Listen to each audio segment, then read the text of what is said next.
Welcome back into the WCNC Live Impact News Studio. I am Sports Director Nick Carboni, getting you ready as we have all month for the NBA Draft. It tips off Wednesday night with Round 1. It's a two-day event this year, and we have special coverage for Round 1 starting at 7 o'clock right here on WCNC+. In the meantime, as I mentioned, we have been discussing and dissecting the Hornets draft strategy with that number 4 overall pick. We've had guests every single week, and here in studio with me now is Walker Mehl from Locked On Hornets. Walker, thanks for joining me, and you may be our tallest guest. We did have to adjust the seat to be more even with the microphone, so I appreciate it. Me adjusting the seat really just looked a lot like me pressing the lever and going as far down as possible. That's what it looked like, so I appreciate it. I mean, I kind of had to do it myself, but that's fine. Now, Ace Bailey said he was 6'10", but apparently he's 6'7", so what can we get an official height on Walker Mehl? 6'7" with shoes, baby. Yeah, like 6'5.5" without shoes, but 6'7" with shoes, so I'm just going to roll with that from now on. My driver's license is wrong as of right now.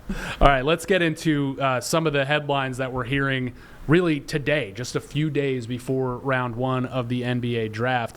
First, obviously, let's talk about the finals. It went the distance to 7 games. Tyrese Halliburton gets hurt early yesterday. Kind of stinks we didn't really get to see it play out for the full 7-game stretch as he missed most of Game 7, Oklahoma City Thunder winning.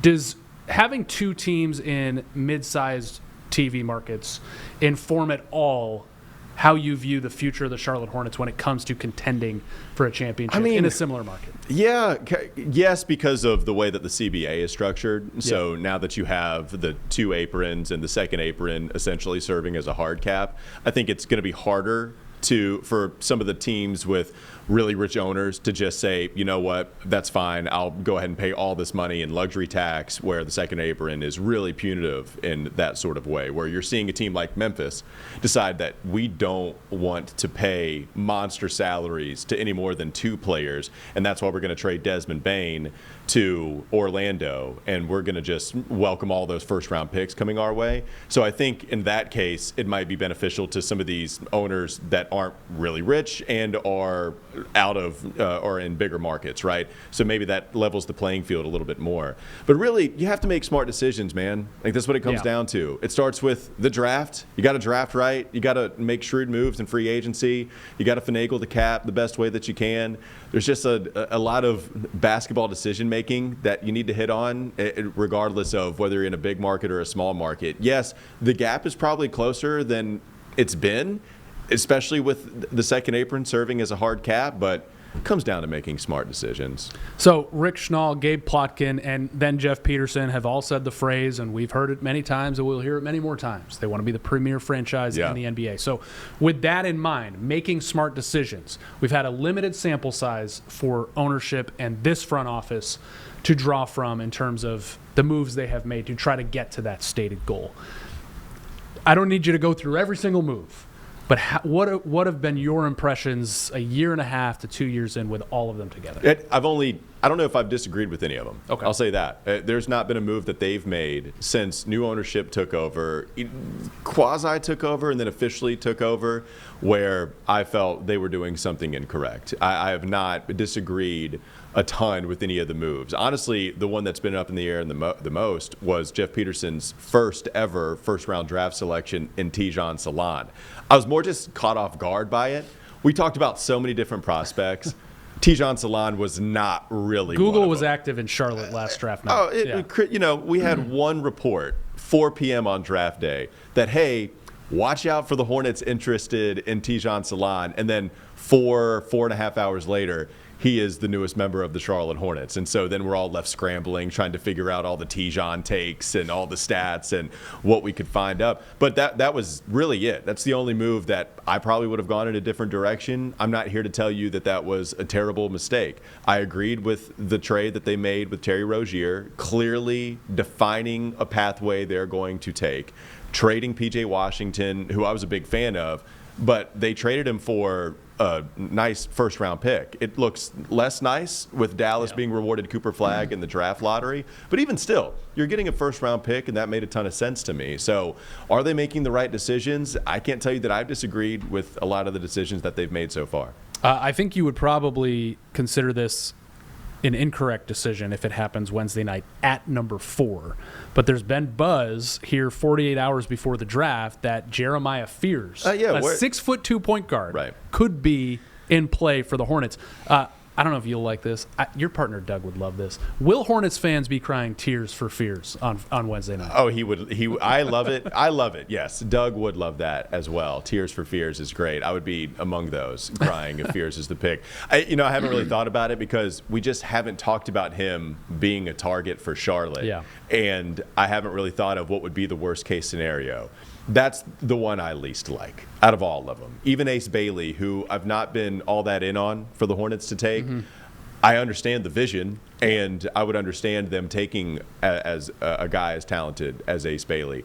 But Jeremiah Fears, as much as I've advocated for putting another guard alongside LaMelo and that actually benefiting him more than it being a detriment to him, Jeremiah Fears is a high usage guy that can't shoot very well, at least 28% last year at Oklahoma. If you feel like the shot is coming along, then okay. But even with him being a walking paint touch, just getting into the paint as much as he wants to, that's something that this Hornets team doesn't necessarily have. I don't see LaMelo and Jeremiah Fears coexisting alongside each other. Now, you could ask another question. How much does fit really matter? If this is a team that won 19 games last year, should you be drafting at all based off of fit? Charles Lee runs a three-point heavy scheme, I think, within his perfect scenario. That's the vision. So, okay, Charles Lee and Jeff Peterson are on the same page. They look to be aligned on basketball philosophy. Do you want to sacrifice a talented player because he doesn't fit the Charles Lee system? Who it's a coach that you expect to have here for quite some time, but it's not a guarantee. And so the fit, the truth is it's always going to overlap talent alongside fit. But I think Jeremiah Fears is one of those guys where there are too many other prospects in this range that I'd rather have over the Oklahoma point guard. That brings up a great point about where the Hornets are on this timeline of what ownership and Jeff Peterson are trying to do, because it almost simultaneously feels right now that it's, no, we have a squad when healthy good enough to get to the play-in, but also drafting a guy last year in Tidjane Salaun that is 4 or 5 years away from becoming, achieving his full potential. Now, looking back at that draft, we may have to take that into account, what draft he was selected in. It was a lot of big swings in the draft. Yeah. So where are they? How do we talk important context. Yeah. Where are they right now? I think the Hornets have been dealt such a bad hand when it comes to injury luck that so much of this is up in the air. So much of it is uncertain. I don't know if we should be speaking about anybody being a core 4 of this team. We tried to get it going last year. And it's like fetch. Stop trying to make core 4 happen. The Hornets were even running away with it, and then they traded one of the members of the core 4, and then he's back on the team. And so, is he still a member? Like, how do we feel about Mark? That whole situation was really awkward. But to your point, where are we right now? I don't even know if the Hornets know where we are. I think what they're trying to do is they're trying to build smart decision after smart decision. They're trying to pile them up and see where they end up and let the cards fall as they may. And I do think that, especially in a wide-open East, given Tyrese Halliburton's year-long injury in Game 7 of the NBA Finals, which is extremely unfortunate, but what it does do is it opens up the Eastern Conference in a way that you didn't expect and was already pretty wide open even if Tyrese Halliburton didn't suffer a year-long injury. So is the East going to be bad enough for the Hornets to really sneak into a top 6 spot in the postseason? I still doubt that. But now could they get into the play-in tournament, win a game, win 2 games, and then get to the playoffs that way?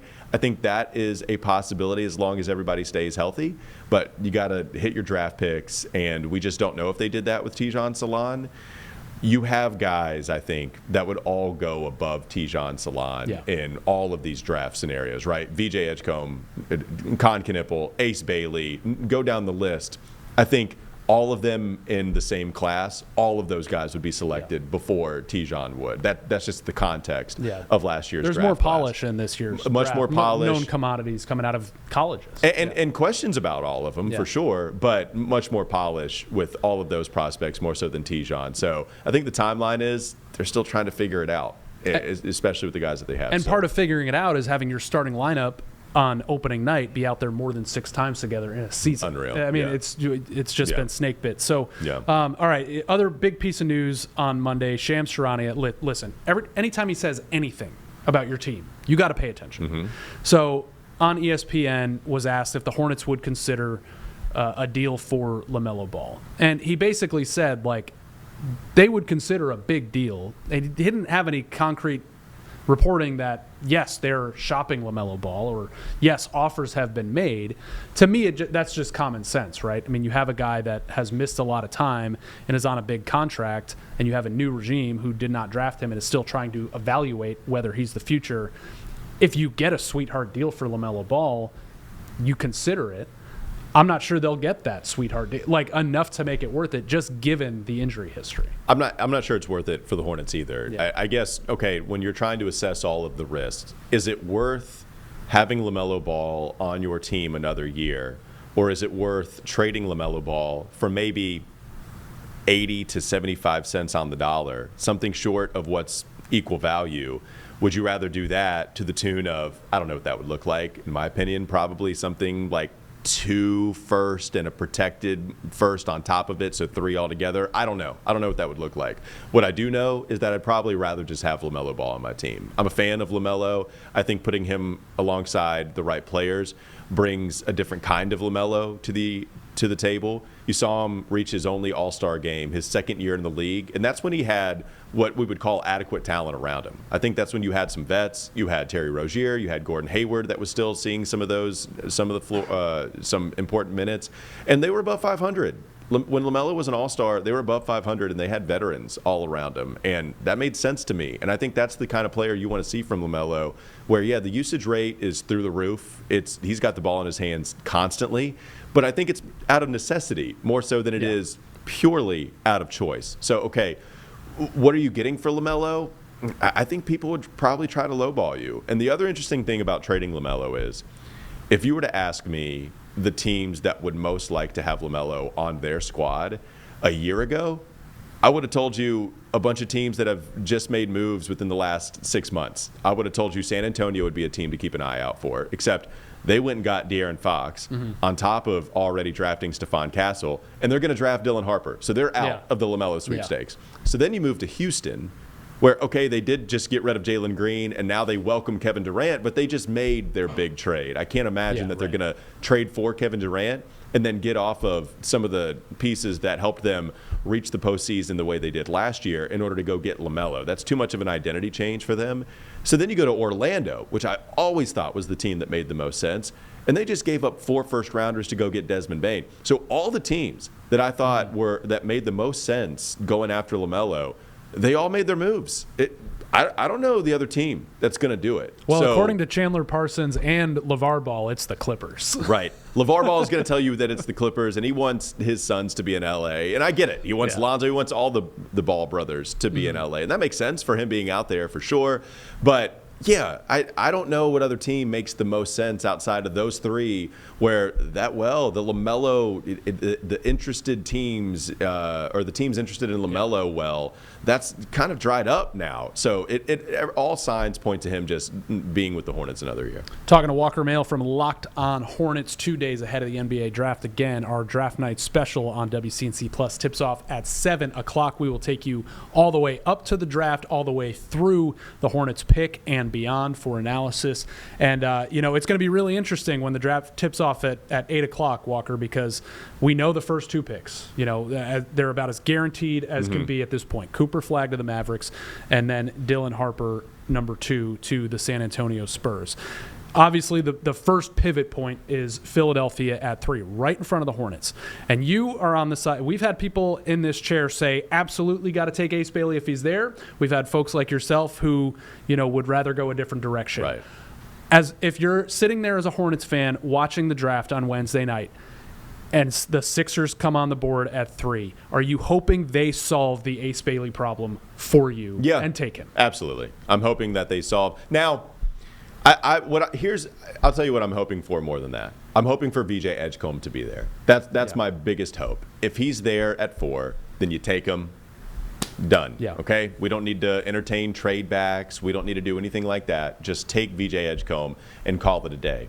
But if Philly does take VJ Edgecombe, I don't think it's necessarily a bad thing that Ace Bailey is available. I would look at trading back now, and you've got a few teams that might be interested in Ace, and then you could still get one of those other shooting guards like Trey Johnson or Con Knipple that fit-wise in that range of most talented prospects as well. They fit pretty seamlessly. All you got to do is just put them right in between LaMelo Ball and Brandon Miller, and you got yourself what you hope to have in another core 4, core 5. Hell, let's get crazy here. Yeah, let's 5 would be great. Let's have a whole core, starting lineup. It doesn't rhyme, but let's have maybe we can go Fab 5 for alliteration if we can't find a rhyming word for it. But I would be fine having a talented 5 with the shooting guard going right in between LaMelo and Brandon. So the teams that might be interested, Washington at 6, if they wanted to guarantee taking Ace Bailey, they would move up a couple of spots, and then the Hornets would just take the best of Trey Johnson or Con Knipple. You'd be guaranteed one of those guys with in mind Washington trading up for Ace. Then it gets a little dicey if you're talking about New Orleans at 7, Brooklyn at 8. Is that too far back to go if you want a shooting guard, which I think that makes the most sense? That's about the limit that I would go. I'm not going back to Toronto at 9, which might have some interesting options there if they were willing to part ways with an RJ Barrett, an Abaji, some picks. But I'd rather just go with Brooklyn. Now, Brooklyn's interesting because Cam Johnson could be available. And so the Hornets have to – that whole timeline thing we were just talking about, while the Hornets don't know, they have to figure out if if a swap for an 8 and Cam Johnson, while also giving up, I don't know, another first, 2 other firsts for Cam and number 8 while switching that out. I don't know what it would look like. But Cam being a veteran prize, they got to figure out if they really want to try to win in what is a wide open East and put another talented piece alongside some of your younger players to truly figure out what you have in this core as long as they stay healthy. So those are the decisions ahead. But the biggest thing I'm pulling for is the Hornets to have right to first refusal to VJ Edgecombe. I want him there, and I'd rather the Hornets take him, but I at least want the Hornets to have that option. With Ace Bailey, is it the project nature of his timeline, like that it could be a few years before he achieves that potential, or is it him being able to achieve that potential at all? Yeah, I think it's the latter.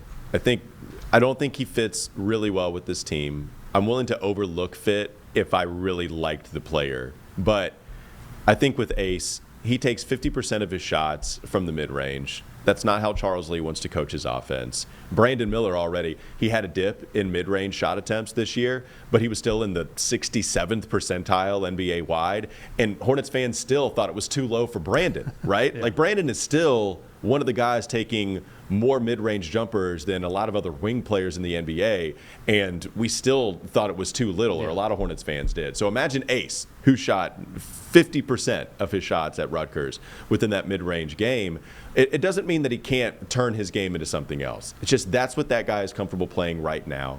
I like somebody at 6'8" that can get to the rim quite a bit, and he just didn't in college. He settled. So is it purposeful as to why he's shooting a lot of those mid-range jumpers, or is he settling because he can't get to the rim because of a lack of handle, because he's not strong enough, because smaller defenders get up under his hip and don't allow him to get to the spots that he truly wants to go to?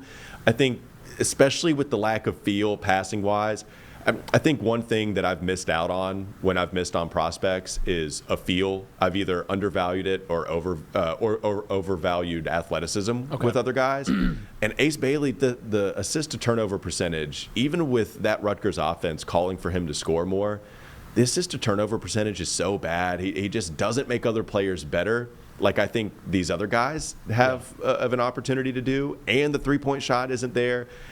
I just have too many questions. Like, I see the talent. If they take him, I'd be interested to see how it works. But there are too many other guys here that I'd rather take, like Trey Johnson, like VJ Edgecombe, like Con Knipple, over Ace Bailey, where I'm probably just out on the Ace business here in Charlotte. All right. Well, I mean, overvaluing athleticism, VJ Edgecombe may be the best athlete in this range of the draft. But he has good intangibles and IQ. Yeah. Brings defensive intensity that's going to help this roster immediately. But picking him at 4, do you worry you're sacrificing offensive potential, or what do you think he could grow into on that end? Yeah, I mean, I guess there's a big question about all of these guys. For instance, if they had their chance at Dylan Harper, I'd be ecstatic. I mean, I just think his game is so polished. But VJ Edgecombe, I question the handle a little bit.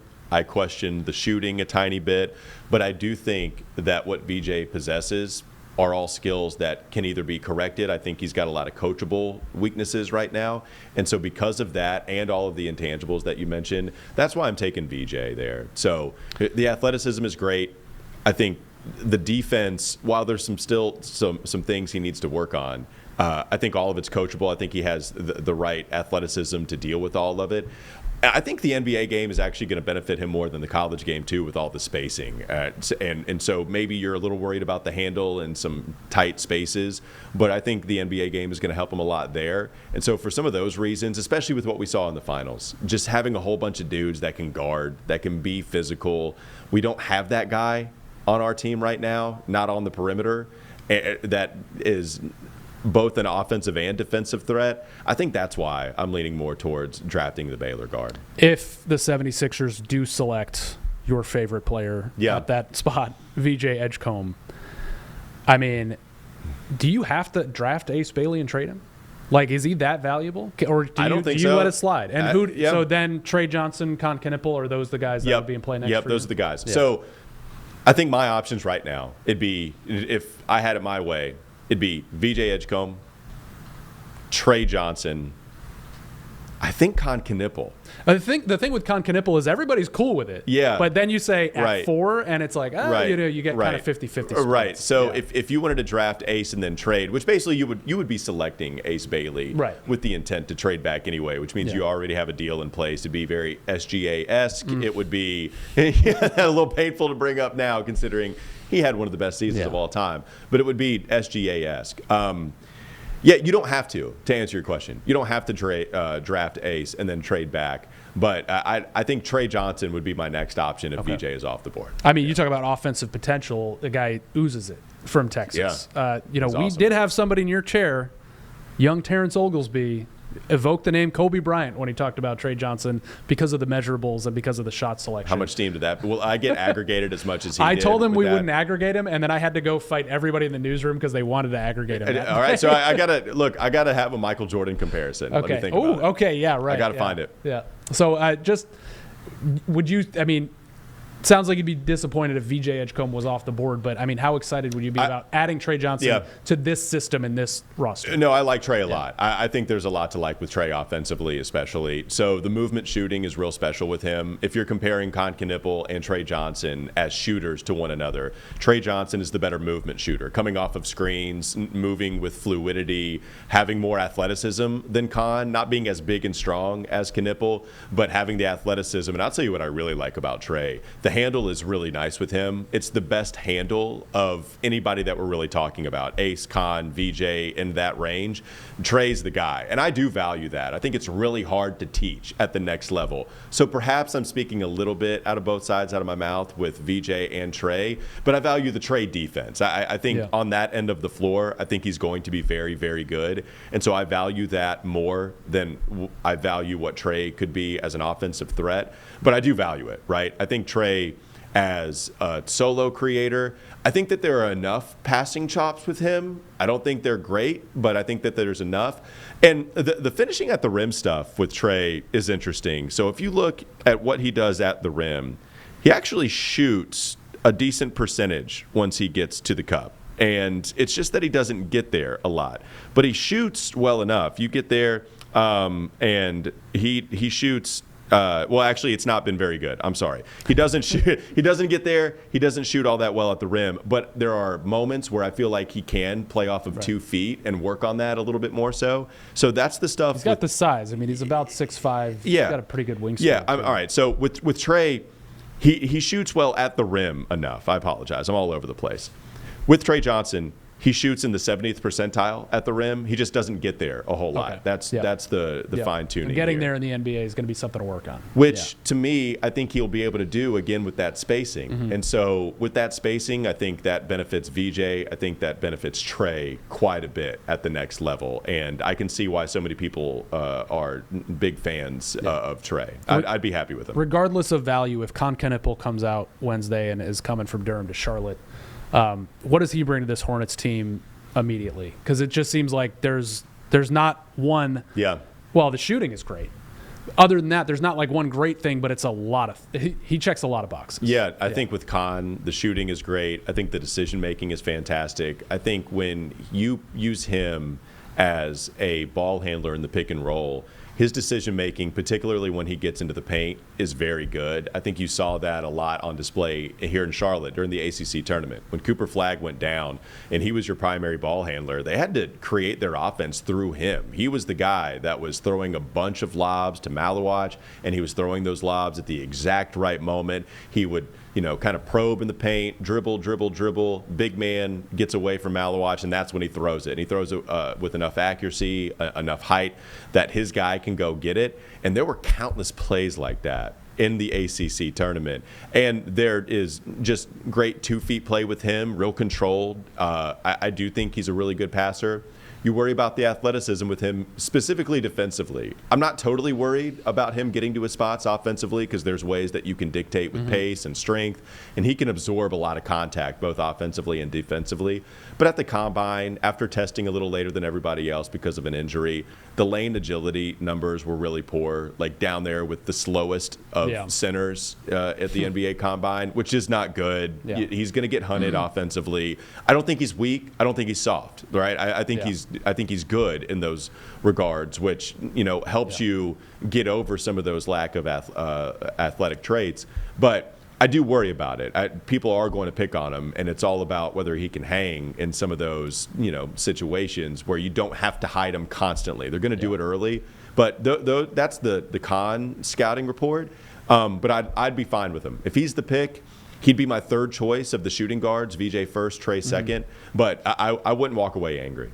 It doesn't seem like we're going to have a repeat of last year where somebody, gets tweeted about at 4 o'clock, like you said, and 4 hours later they pick him and everybody's trying to figure out who Tidjane Salaun is. Like, it feels like they will come off at least a relatively short list of players we've talked about.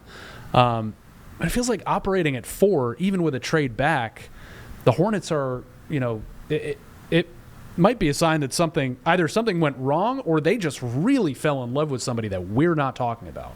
Yeah. And I guess because they've been so secretive about the pre-draft process, in theory, I guess that could happen like it did last year. I know you guys you guys on Locked On Hornets have had fun with this, but who are there some names out there that you're just like, sure, maybe it's Jakachonis. Yeah, maybe it's Murray Boyle. That's the guy. Yeah. That's the guy. It's so there have been some rumblings about the Hornets being interested in Jakachonis out of Illinois. He's a 6'6" guard. I actually like his handle a lot as well. So he's got good size in the backcourt. The shooting numbers aren't great with him. There are some historical shooting numbers with other guys that turned out to be great shooters, especially off of the dribble, where he's in that same camp. And so there's hope that he could project to be a decent shooter. He does get to the paint and finish very well once he gets near the cup. And so I think that's something that you like. He's a good passer. He turns it over a lot. Yeah. So that's something that is going to have to fix itself. But I do like the vision with him. He's a scary pull-the-trigger guy for me, too. I've gone with the Don Cheadle Ocean's 11 example where I'm pulling the trigger, but I'm protecting myself. Like, oh, God, this might be an explosion. I don't know if it's going to be great. But I do think Jakachonis has enough talent, tantalizing enough for me to, if all those other guys are off the board, I'd go ahead and take him. But he's the guy. Like, really, if he's the one most outside of the other shooting guards we've discussed so much, he's the guy that I think would most likely end up as a Hornet if they're off the table. Which then leads us to a massive conversation about the other tall point guard with handle. What would happen in that situation? Right. It's a low chance, but what would happen in that situation? So I am one that thinks LaMelo is a lot more malleable of a basketball player than given credit for. Yeah. I think he can share the backcourt with another basketball player that can be not a primary ball handler, because that's always going to be LaMelo, but another guy that can take on that role. One, LaMelo has missed a ton of basketball games. So when LaMelo's off the floor, this offense is in shambles. And it would be nice to not have to rely on LaMelo's ankles to hold up, because they just haven't over the last couple of years.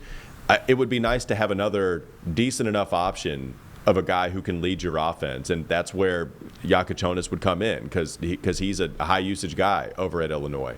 I think LaMelo's off-ball shooting is good enough to where you can run some plays for him off-ball, have him coming off of screens, and give him some shots, some perimeter shots in the catch-and-shoot variety. And Jonas, I imagine, okay, you swing it over to one end of the court, the defense reacts, and then you have a skip pass to Jonas who can attack a closeout because they're late rotating. Like, I think there are ways that you can make it work, and he does get to the cup, which is something that this team just doesn't have nearly as much outside of Miles, but not in the backcourt. You don't have that skill set in the backcourt. I think they could play alongside each other more than a Jeremiah Fears if he was the fourth pick, right? The fifth pick, sixth pick, if you trade back and get him. I like his game paired with LaMelo a little bit more so than the Oklahoma point guard. Well, retroactive shout out to Jeb for the correct spelling of Jonas on the lower third. It didn't fit at first, but he got there. Jeb got it through that one. I only talked about him just so we could see. I was testing Jeb there. You got to keep the producers on their toes. A couple more minutes with Walker Mehl from Locked On Hornets. Is a Mark Williams trade inevitable? Does it feel that way to you? It's being discussed a lot, but not by anybody that's making that actual decision. I don't think it's inevitable. I think they traded Mark Williams last year because the offer was too good to pass up. I kept referring to it as 120 cents on the dollar. I think you got more than what you would normally expect for Mark in return. So they felt like it was too good to pass up with the trade deadline, breeding urgency the way that it does. I think that's why they decided to sign off on that deal. And the Lakers decided, you know what, we're going to fail this physical, whether there was legitimately something to point to or this was gamesmanship. They got cold feet. It honestly looks like the latter. But whatever it was, it's why I put the Hornets in a tough spot because, okay, it's not like we were actively shopping Mark Williams, but you made an offer because of Luka Doncic wanting a lob threat like he had in Dallas with Derek Lively. He wanted to go back to Durham and get another Duke big man and Mark Williams. And so because the Lakers under the Bus regime have always made star wishes priority, Luka, the new star in town, we want to welcome you with open arms. What do you want? You want a lob threat? Sure. We'll give up these first-round picks to go get them. And then they realized, there's not a lot of fanfare surrounding this deal. We did give up a couple of firsts, an unprotected first-round pick.